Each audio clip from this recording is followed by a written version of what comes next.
Our kitchen bay window nook has always had potential. But we couldn't decide between an eat-in area or a prep station. But once we found unused upper cabinets, a cheap dining table from the marketplace, and an extra granite slab, the design really came together. We'll show you how we made it all work for our real-life needs and well below budget. If you've been following along, this entire kitchen has been the Jenga puzzle of all cabinetry. That's a good way to put it. We are yet again repurposing some unused cabinets to create this wonderful space.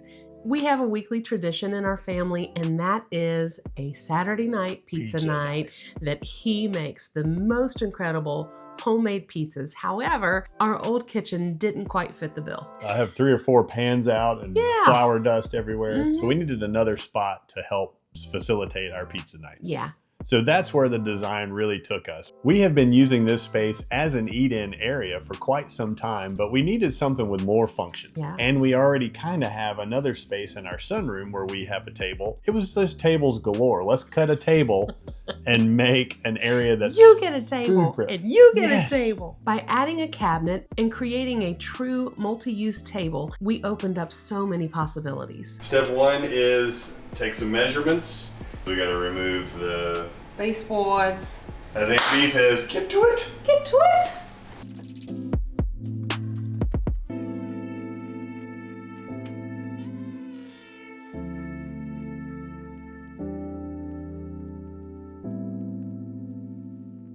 Where that lower cabinet was going to be, there's an outlet there that we needed to move up higher because we're going to put a microwave in that spot.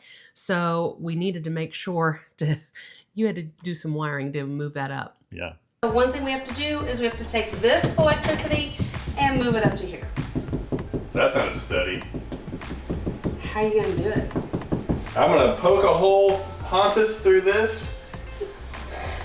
And hopefully I'm going to see Hopefully the electricity's coming down. And I'm going to unhook that one. Probably after I turn the electricity off. I think you should. I'm going to pull the wire up and then we'll... Welcome to Electricity with Trent. Yes, I've checked the power, but I still don't mess around. So I checked it with this. I'll also check it with this beauty. That will tell me if there's still a live wire, which there is not.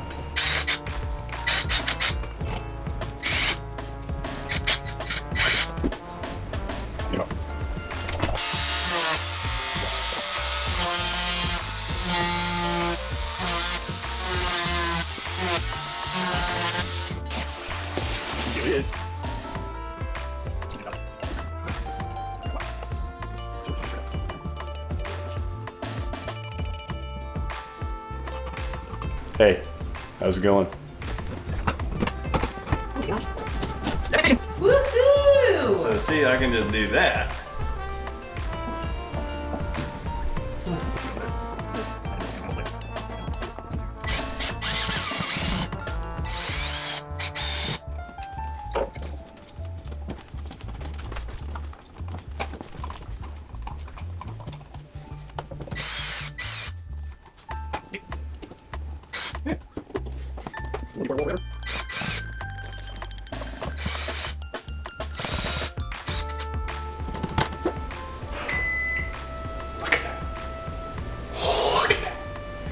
Did you see that?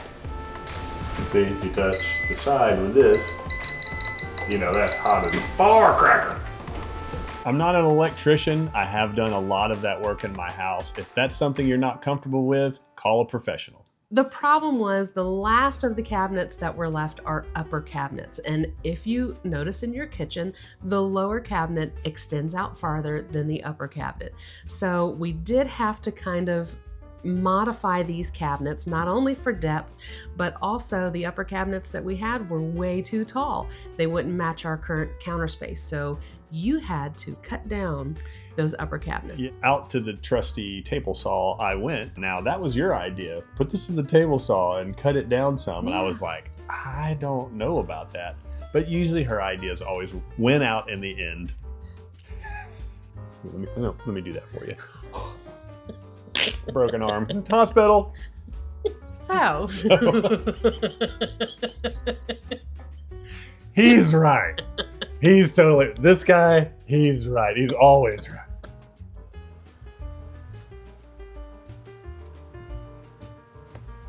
I mean, I can see if I just do this to, make everybody else feel better.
Let me see the level. See? You're hilarious. Bubbly! Bubbly!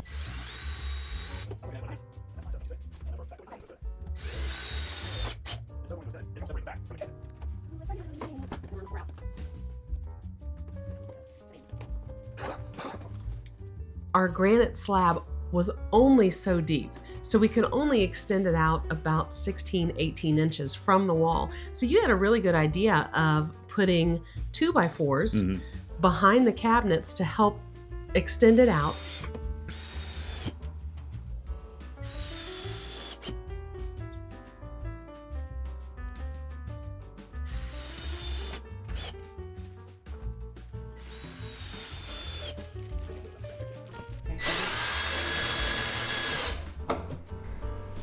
All right, so let me show you this. I secured this cabinet. I'd only had one stud in the wall. So I put a double 2x4. One was a little bit longer. Secured that into the stud that I could find. But what we have here is I feel like the cabinet's a little too wobbly left and right. So I've cut and trimmed a scrap 2x4 to put down in here. And I'm gonna affix it to this, and then I'm gonna be able to drill the sides of the cabinet into the 2x4 and get more stability that way. Also, when we make on this side here, we're gonna cover it with some 1/8 inch plywood to give a nice finished side to our cabinet. This gives us something to affix it to.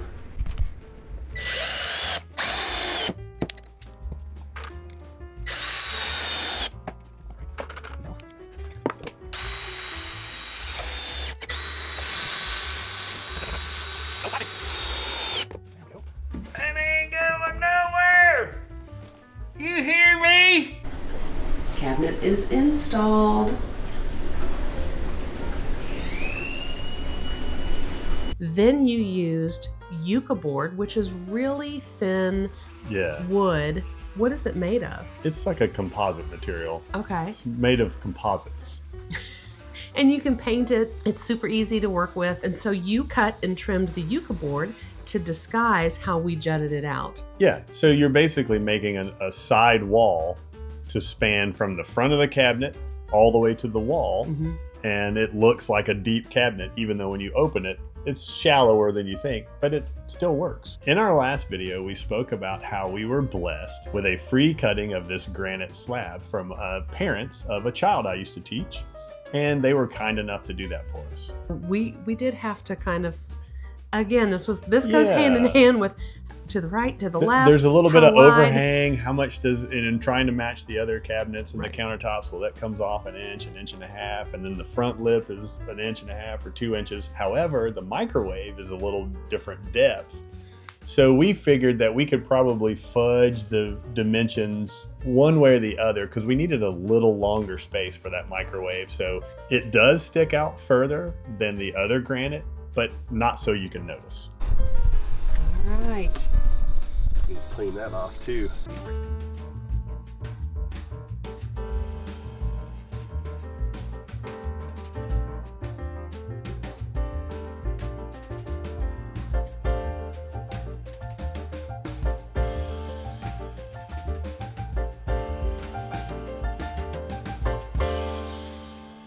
For months, I was on the hunt for the perfect kitchen island and showed you so many options, and we just couldn't find one that was either the right size because we had limited space, or the right look that would go with that cozy, lived-in feel that we were wanting to create. So I found an old table, and it was all beat up. I think they were selling it for, it was either $25 or $50. I can't quite remember, but it was in our neighborhood.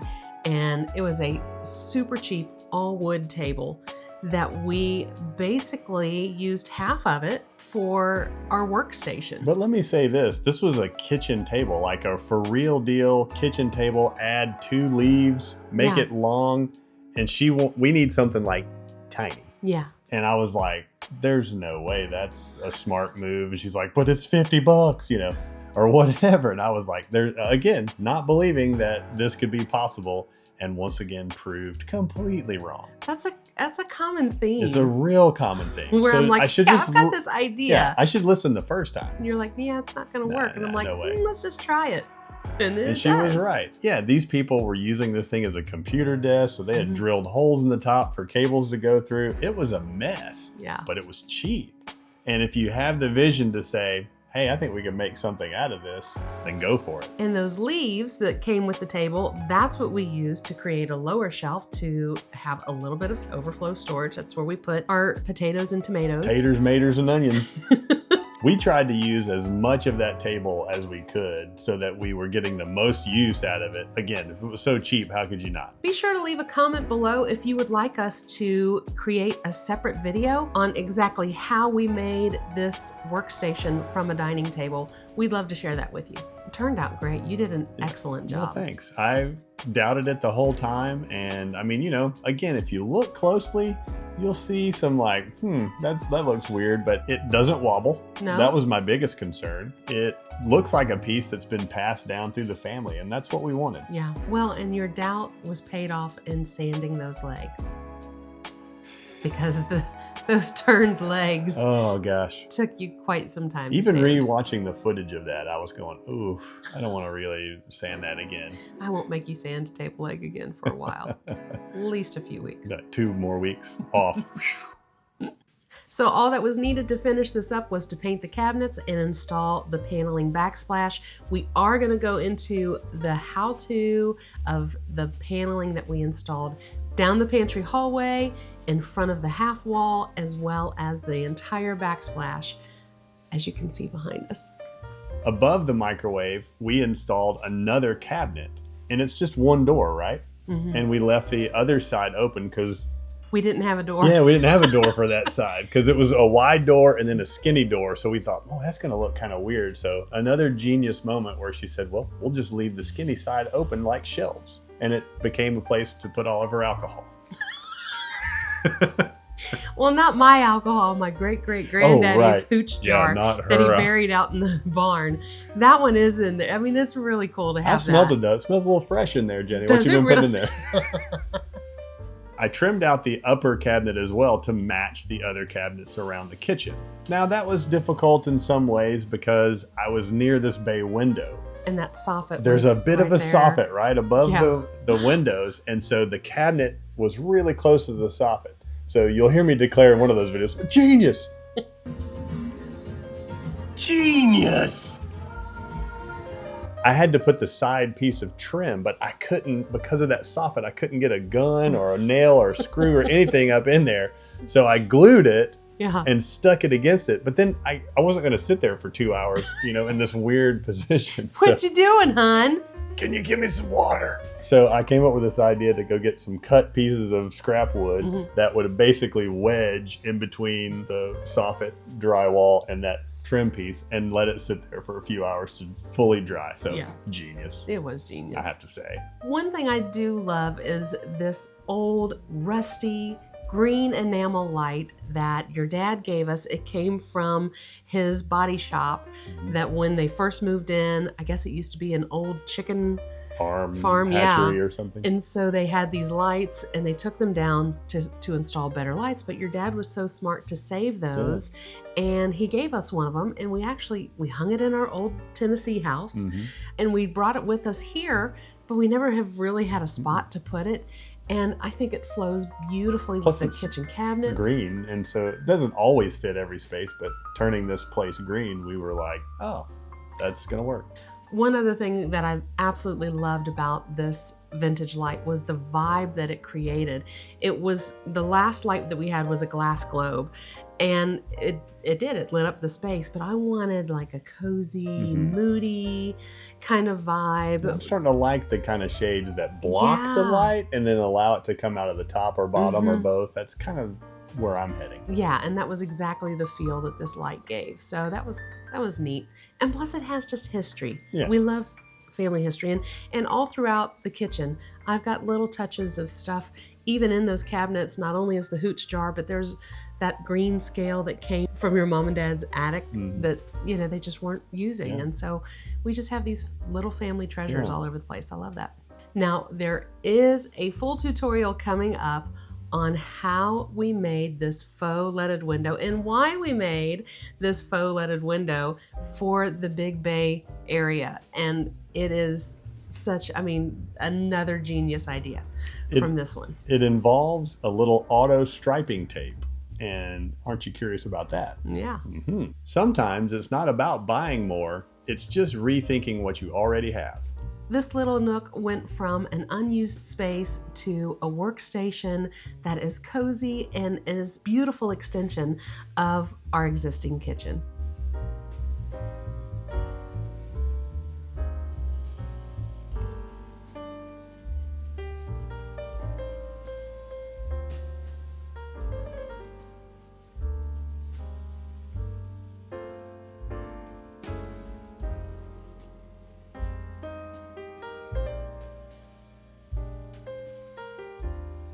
If you want to get caught up on this entire kitchen series, you can check out the playlist where we have put all of the videos so you don't miss them. Next up, we'll be sharing the paneling install in the hallway, on the half wall, as well as the backsplash. So you want to hit that subscribe button so you won't miss the next video that's coming out very soon.